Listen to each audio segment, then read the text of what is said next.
Hello everybody and welcome back to a cup of Laurenade.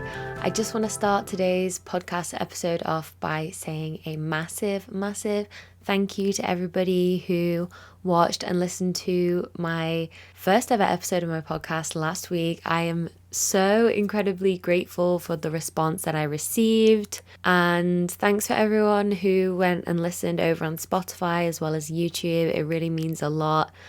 And it's really encouraging to hear that you guys really enjoy my podcast. So I'm very excited to be back again this week, of course, with another cup of tea, Yorkshire tea decaf. Very nice indeed. And yes, so starting from this week, I'm going to be talking about a specific topic each week, just so that we have something to chat about. And this week's topic, as you may have seen by the title, is my experience studying abroad in South Korea. So for those of you who don't know, I have lived on and off in South Korea since 2016, 2017, and I've studied here at 4 different institutions on 4 different study programs. So I have quite a broad perspective when it comes to studying here, and so I thought it would be quite helpful for those wanting to come here to study if I made this episode. So I'm making this episode. So yeah, before we get into the main segment of the show, I'm going to be doing Ick of the Week. And wow, I kind of sung it that time. That's pretty cool. And anyway, this week's Ick of the Week from me comes from another tale of transportation woes here in Seoul. I feel like most of my icks are going to be from taking the public transportation, because so many things happen to me on public transportation. I'm sure I'm not the only one. There's just a lot going on, to be honest, in general. And so my ick this week is going to be people's lack of respect to others' personal space. I'm sure you know what I'm talking about. And when it's busy on the subway or the bus, I can completely forgive it. When it's not busy, I can't really forgive it. It's just a little bit rude. And so unfortunately, I had an incident this week where I was sat on the train, on the subway, on the very end seat. So, yep, everyone's favourite seat, I think. But I had 4 massive bags. 3 of them were full of snacks. 2 of them were full of snacks from my lovely friends in the UK. One of them was a jacket that I bought, and one was a bag of skincare goodies because I'd just been to a skincare event. But I had these 4 huge heavy bags, so I'm going to sit down, okay? No one's going to try and make me feel guilty about sitting down. Not a chance. So yeah, I was sat in this corner seat, and then the train was pretty empty. It was it was a Saturday, so it wasn't that busy at this time. And there were seats like opposite me and stuff like that. And then a huge group of tourists, I'm assuming tourists, got on the train. They definitely weren't Korean. I'm pretty sure they were like Southeast Asian or something, whatever. Doesn't really matter. So yeah, a group of tourists got on the train, maybe about 10 of them. There was a seat next to me, and one of them sat down. And these women were, much smaller than me. They were very petite. And so they decided to sit 2 of them on the seat, which okay, if they could fit perfectly in a seat made for one person, then fine. But obviously they didn't. Not even 2 kids could sit on one of those seats. So this woman was literally sat on top of me at the same time. And I just let out a laugh. I was just kind of as if to be what the are you doing? Move. But I was just not like ready to confront this woman, and like I knew that they weren't Korean because they were speaking to each other in a different language, and so I was just like, oh, I don't know what to say, like I can't really say anything. And other people on the train were just kind of like looking at me, and I was just like, this is fun. I'm being sat on by a grown woman who doesn't want to stand up on an empty train. Like, I didn't really understand the need for her to sit down. Like, maybe she was tired, whatever. I probably would have just stood up and walked away, but I had like 3 bags between my legs and like another bag on top of me. So that kind of made me more like, that's really rude. And they just both kind of looked at me and like laughed and like smiled. And I don't know if it was in like a mean way or as if to be like sorry, but I was just still kind of like, ugh, what are you doing? And yeah, they got off like a couple of stops later.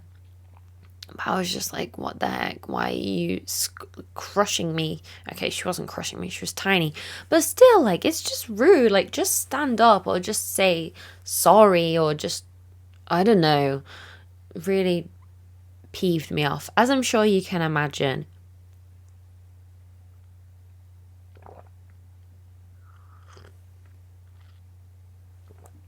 So yeah, that was my ick of the week. Another transportation tale from me reporting in Seoul, South Korea. So yeah, that's it for my ick of the week. And my ick of the week, as submitted by my lovely listeners, or submitted before the podcast started, but still, my lovely friends and followers, was people hacking and spitting on the floor. Now, for my listeners in other countries, this may be shocking / I don't know what you're going to think about this, but hacking and spitting on the floor is a very, very common thing in Korea, and it was very shocking to me at first because I'm fairly sure that it's illegal in the UK to spit on the floor. Like, it's a finable offence, or whatever the word is, I guess, a finable offence.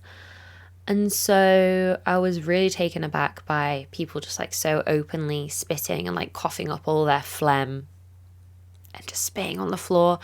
So gross. Literally, probably will never stop being gross to me, I think, just because it is a little bit gross. I don't know if anyone here doesn't find it gross, but I just don't get why we need to hear the contents of your lungs being brought up. Like, why? I don't get it. Can you not just, like, I don't know, because I don't suffer from whatever they're suffering from, or whether they just want to spit to feel emasculated or whatever, because, yeah, well, unfortunately, majority of the time it's middle-aged men doing it. So disgusting. And usually when they're smoking as well, so I don't know if it, like, makes you want to spit or whatever. Anyway, gross. But, yeah, so many people submitted this ick. So I think it's quite a common ick shared amongst, I guess, foreign people living in Korea.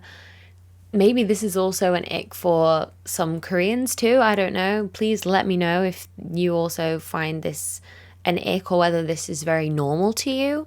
Because, yeah, obviously growing up in the UK where this is, not legal, obviously people would spit on the floor, but that would usually be like the chavs spitting on the floor. So not just like a lot of random people. It was like a specific group of people, whereas here it could just be like anyone. I've seen like businessmen doing it and everything, like on the street, like outside of work or whatever. I don't know. I think it's a bit gross. But anyway, yeah, that is the ick of the week as submitted by my lovely friends and followers. So please let me know what you think of that ick. Do you also find it an ick? Do you think what happened to me on the subway is also an ick? Has anything similar ever happened to you? I would love to know the tales and the icks from you all. So yeah. And with that, moving on to the main segment of the podcast, we'll be talking about this week's topic, my experience studying abroad in Seoul.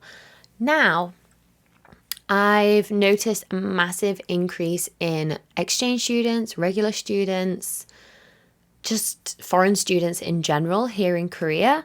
I mean, obviously, there's always been a lot of students coming from abroad to study here because there's a lot of prestigious universities in this country and they have a pretty good reputation worldwide. But recently, I've noticed loads and loads of foreign students compared to previous years. So I really just wanted to share my experience so people kind of understand the differences in types of studies and, whether or not that might be suitable for them. Because I do have my fair share of experience with studying in 4 different institutions, 4 different courses over my time.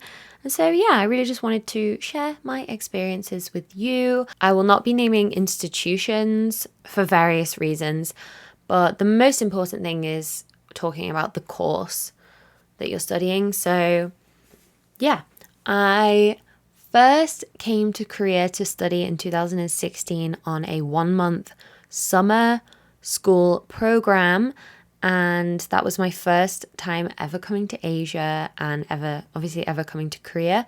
And so I did a 1-month program where it was basically like a cultural exchange program.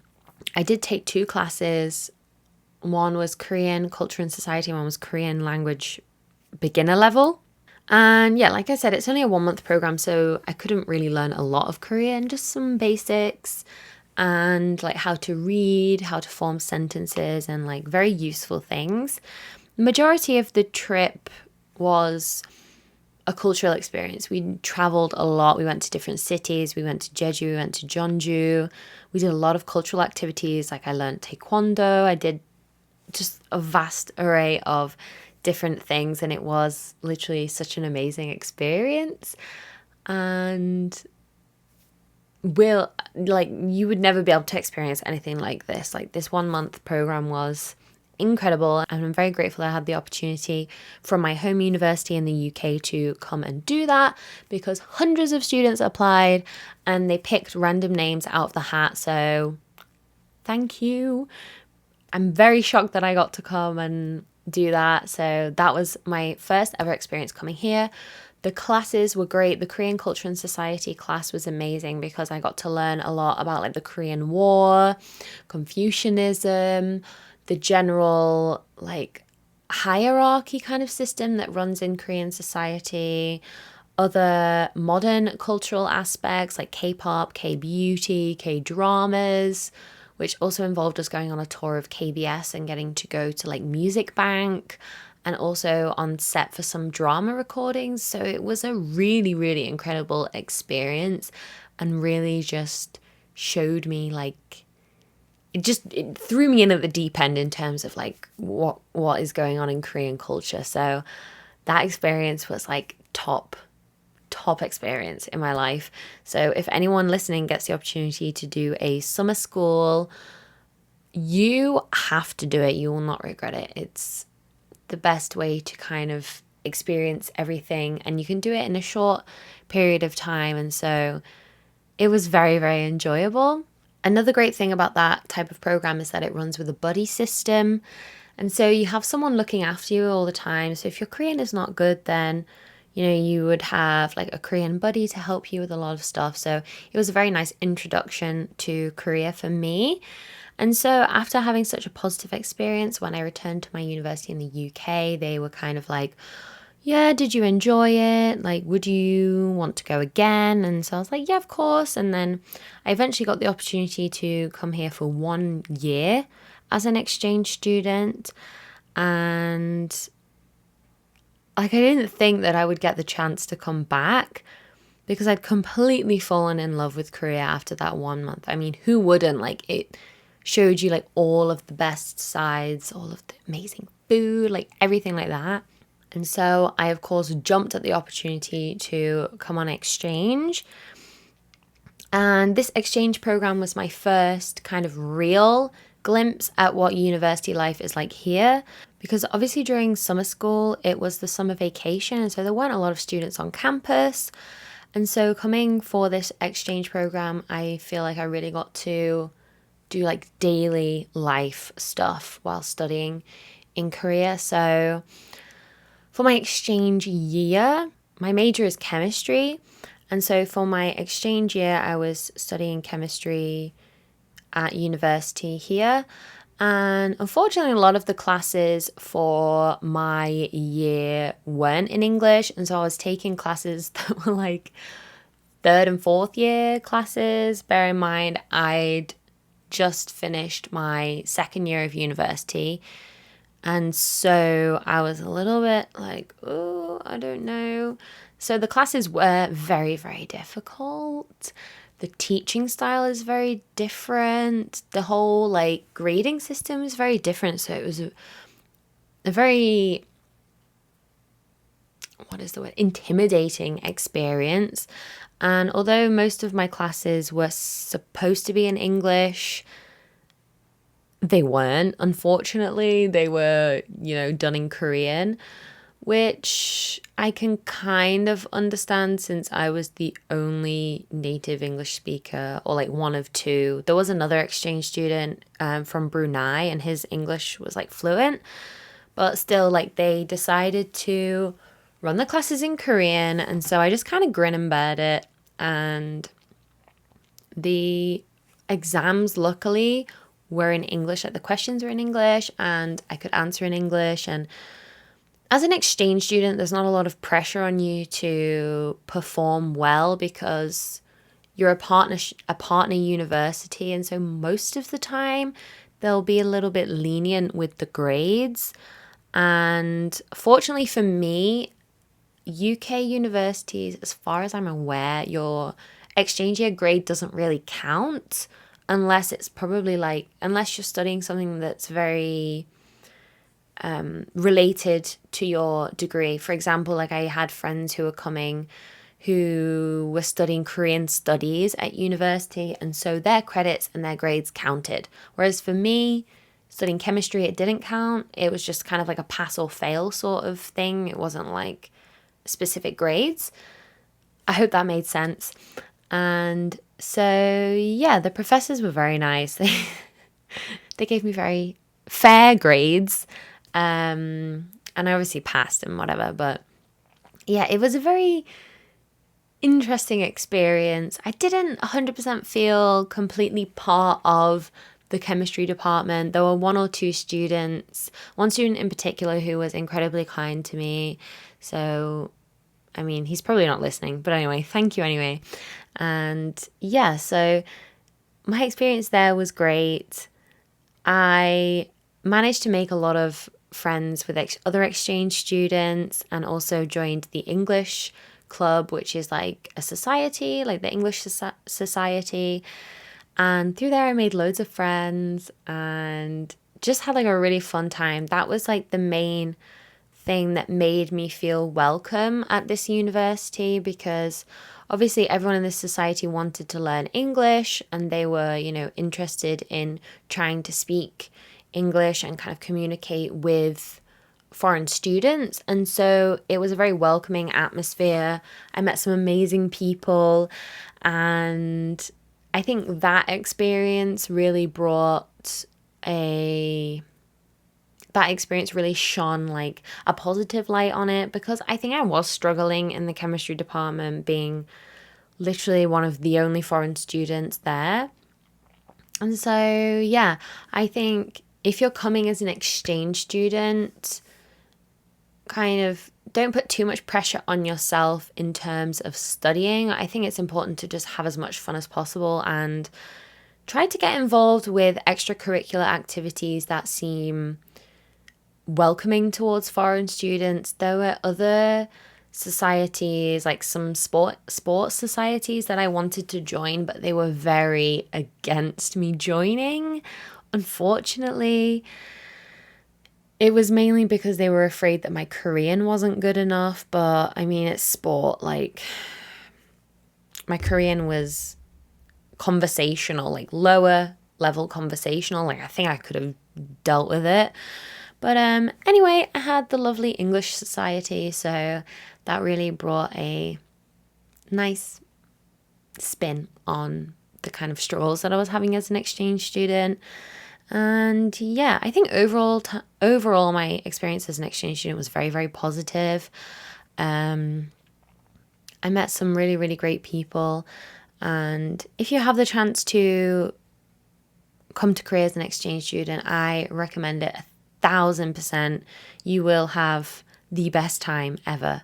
With that, it's also very important to note that as an exchange student, you are probably experiencing a lot of different things than a normal, regular undergraduate student would experience. I know plenty of my classmates were taking a lot more credits than I was, and also doing a lot of extra studying and stuff within the department. They were also volunteering in like labs and doing that kind of thing. So I think in STEM as an undergraduate, your kind of expectations would be way, way higher than with an exchange student, which probably would have been very handy for me to know at the time. But that's okay. And that's why I'm making this podcast episode to hopefully help people who are wanting to study here. And as always, you can drop me a comment down below if you have any questions about anything that I'm talking about. I'll be happy to answer. And so, yeah. So after my year abroad, I then went back to the UK and graduated my bachelor's degree in chemistry. And then upon graduation, I wasn't really sure what I wanted to do. I know I definitely didn't want to go immediately into working because I still wasn't entirely sure what I wanted to do with my life. I mean, I loved studying chemistry, but I was kind of like, I don't want to immediately get thrown into like an entry-level chemistry job. I kind of want to explore my options. And so I was like, okay, maybe I will study a master's degree, and I don't think I want to stay at the same university. Like, I was wanting to go somewhere else, primarily a different country. So I did look at other options like UBC in Vancouver, University of Amsterdam in the Netherlands. And so I was kind of wavering around to a lot of different places.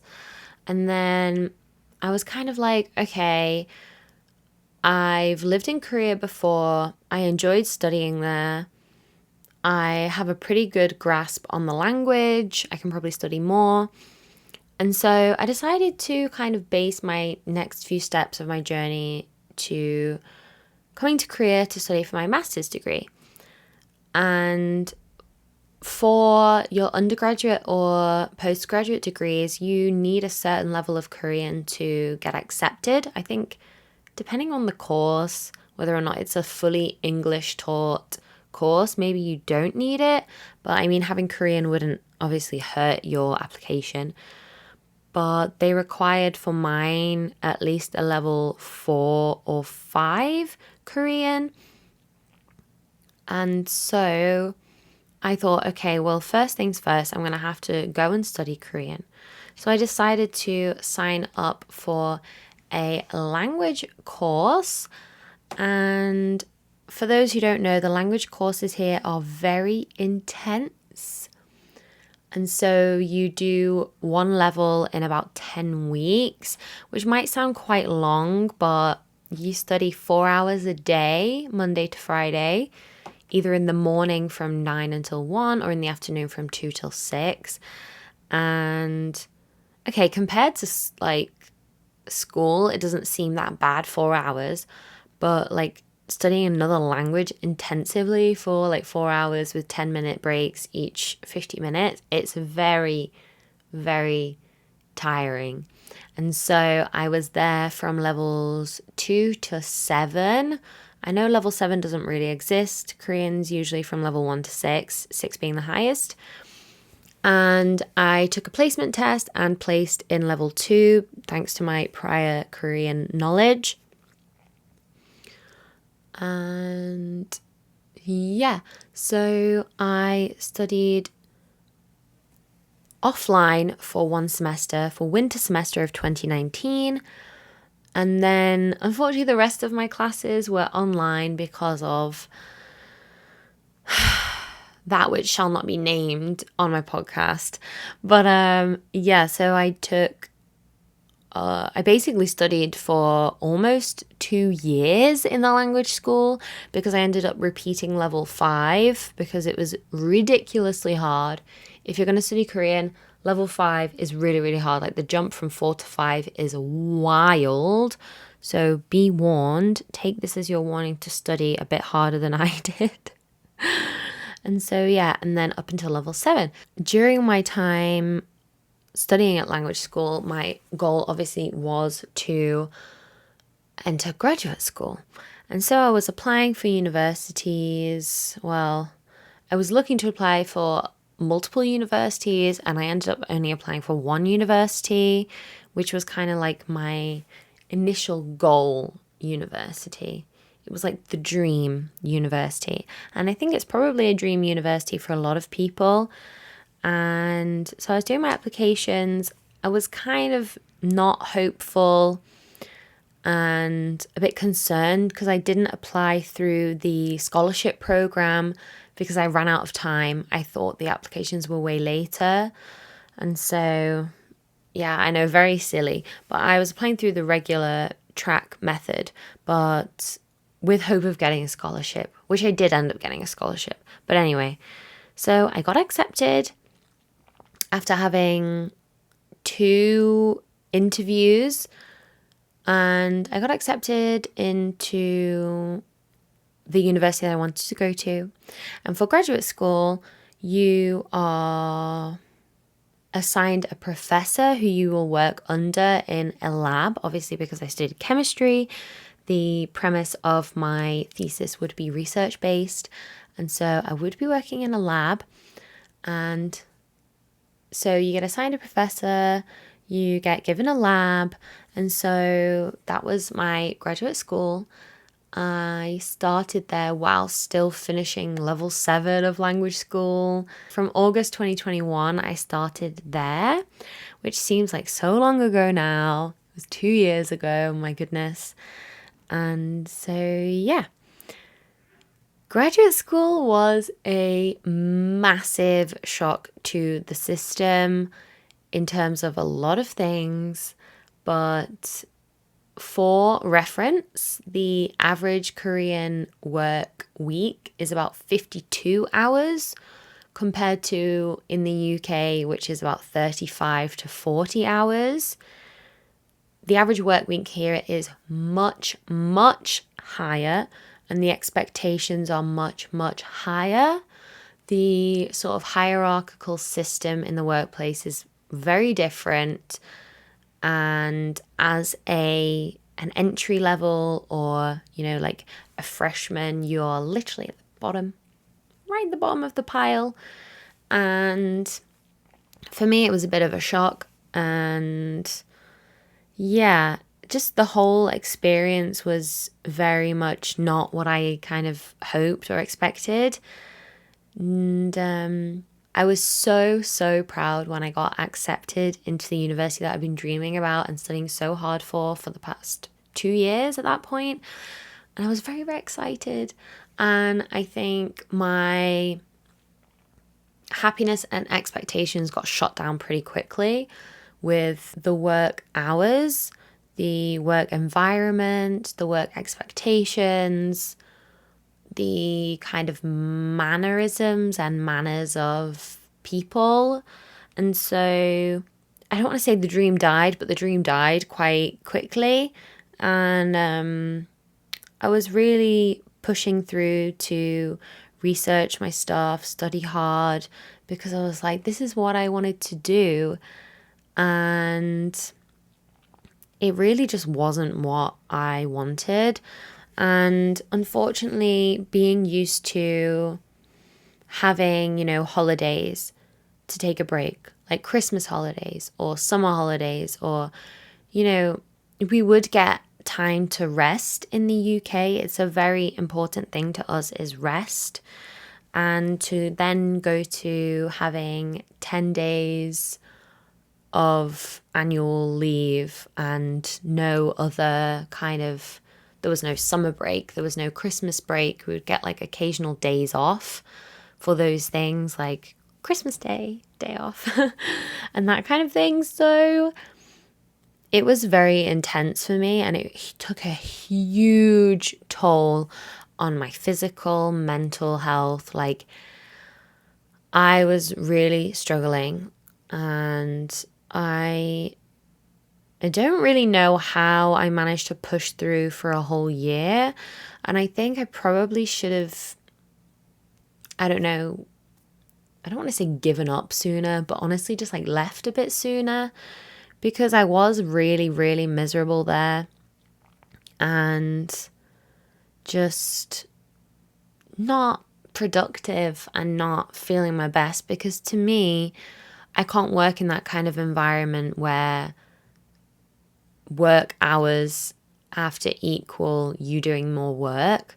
Like for me, working for 11 hours a day, that doesn't equal productivity. Like having a break and doing however many hours of work and then having a break and being able to go home at a decent time to be able to unwind, eat a decent dinner, because I was eating convenience store food, ramen, kimbap every single day. For me, being able to go home, eat proper food, cook, maybe your own workout, that kind of thing, that is healthy and that is productive for me.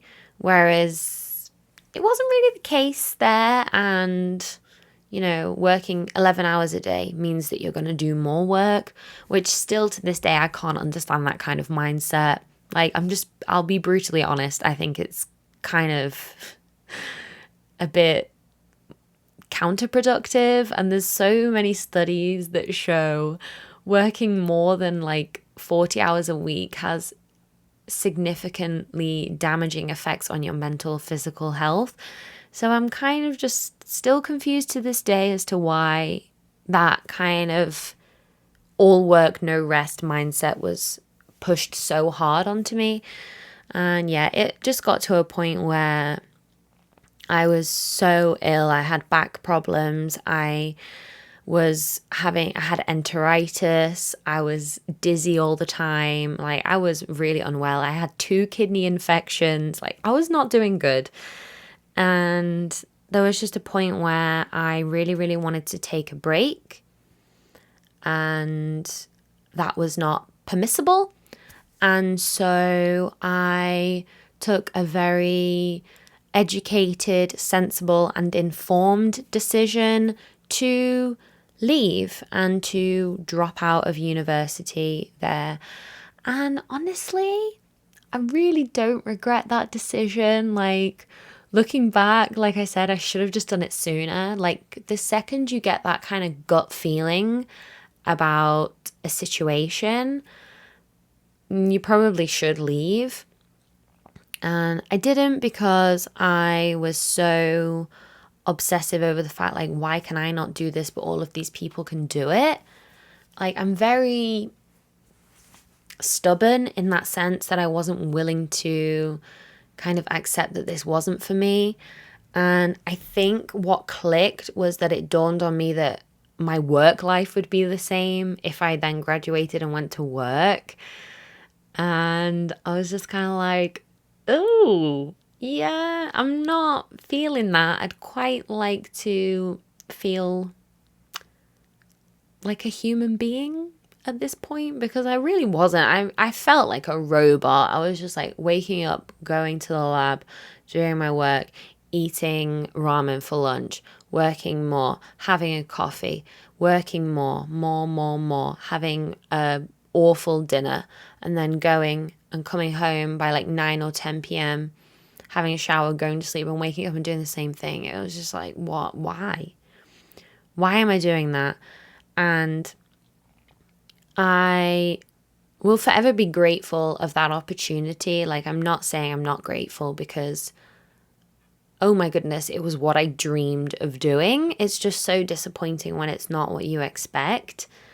And it really made me question my ability to kind of make decisions, because I was like, did I not think that it would be like this? But I honestly didn't really know what to expect, because I tried to find a lot of info online and no one was studying STEM, and it was just like,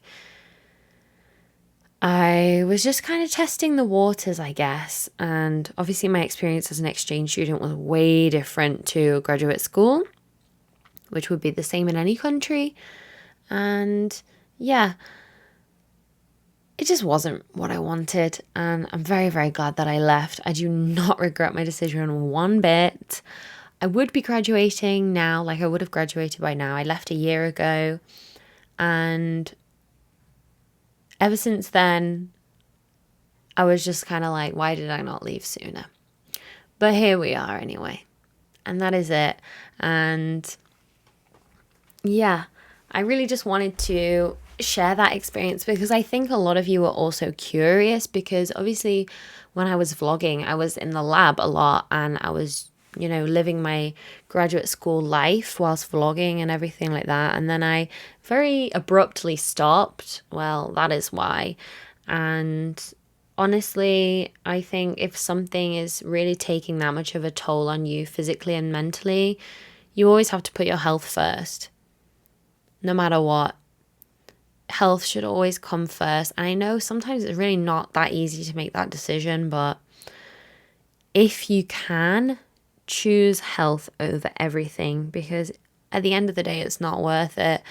And I almost look back and I'm like, I wasted 9 more months than I should have, because around Christmas, I was kind of getting the ick and I was like, should I be doing this? I'm not enjoying it. I basically cried every single night. I'm not going to lie. It was really, really tough. My brain couldn't switch off because, you would get contacted at like 11:30 at night and be expected to just always be on the ball. And it was really tough. And unfortunately, that kind of mindset from there I've continued with, and I really struggle now to kind of switch off my brain. And that's what I really hate the most.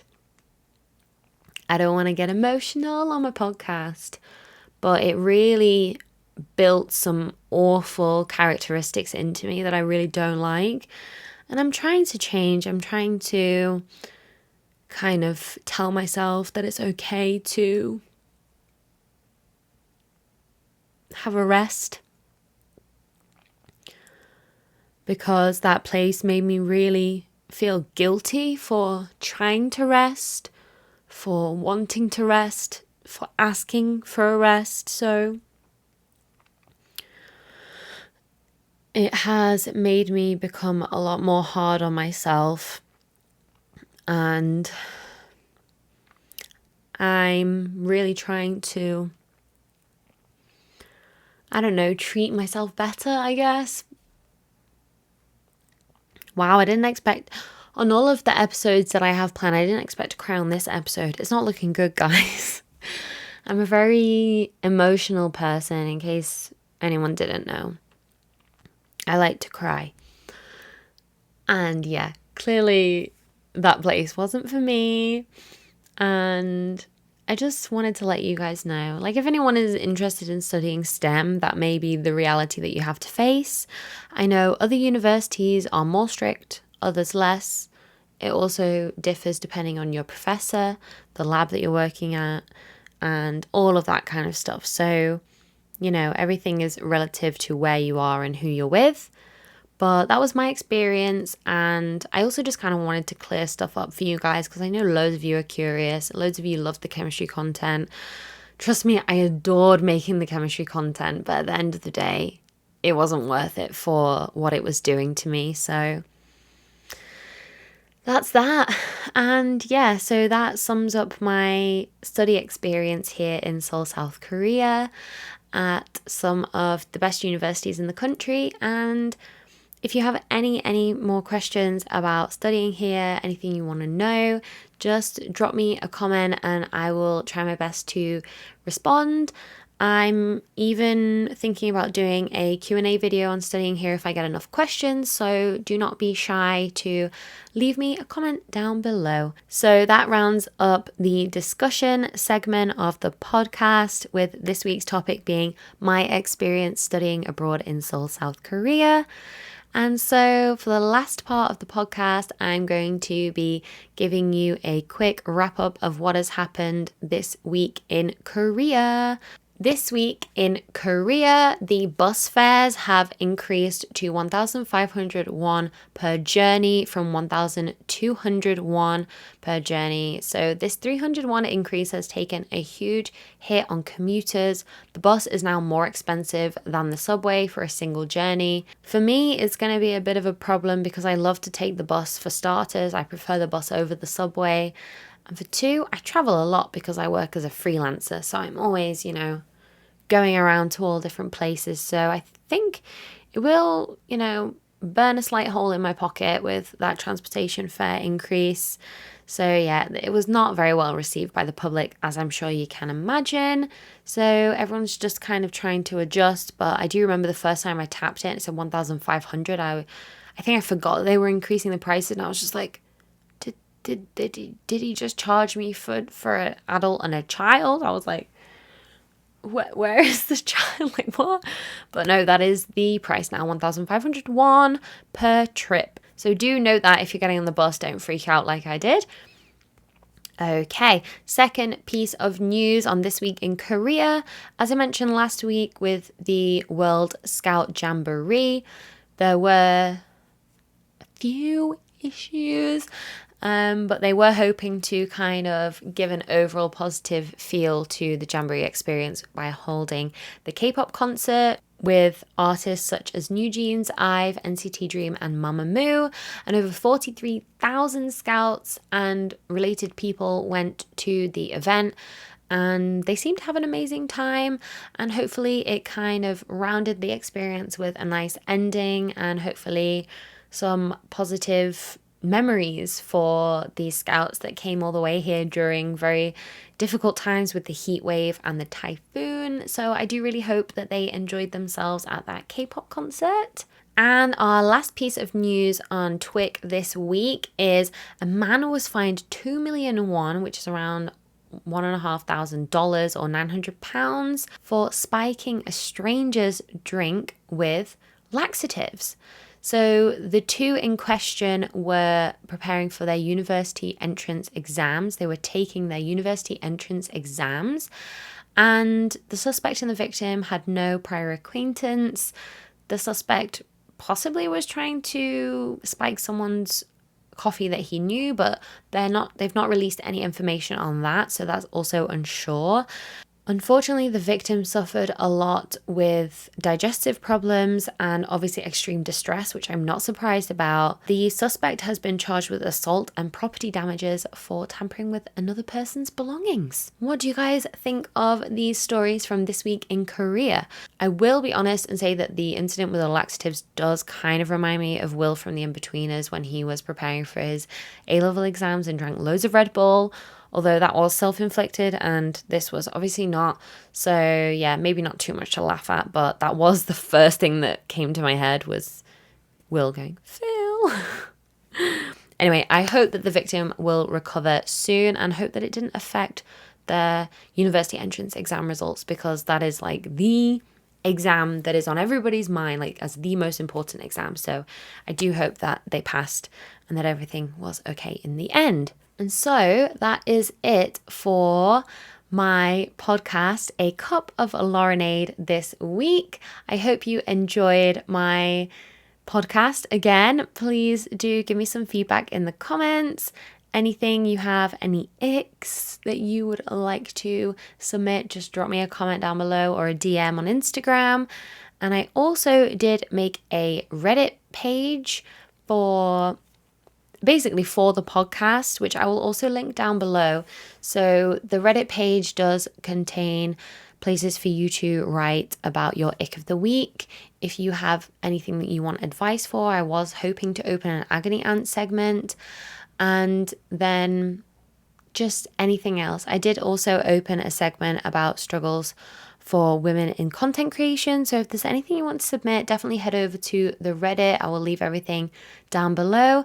And as always, I hope you're all healthy, happy, and having an amazing day, evening, or night, wherever you are. And I will see you in a new episode next week. Bye bye.